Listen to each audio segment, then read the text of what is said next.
Chez Nexans, la démarche RSE s'inscrit depuis longtemps.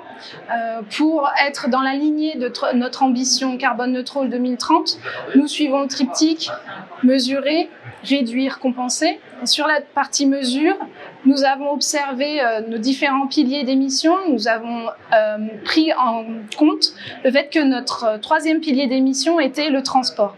Donc, pour pouvoir réduire nos émissions sur cette partie transport, nous nous sommes engagés avec le dispositif FRED 21.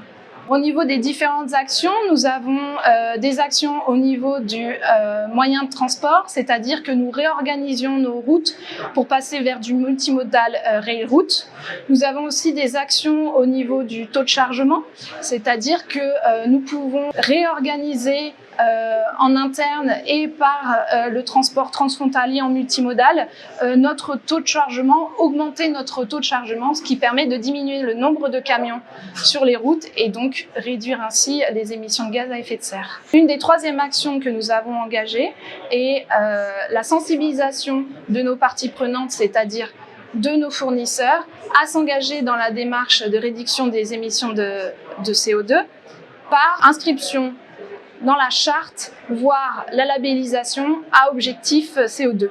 Le premier conseil, je pense, et le premier facteur de succès de notre démarche chez Nexans a été vraiment le travail collaboratif entre les différents départements RSE, départements achat transport.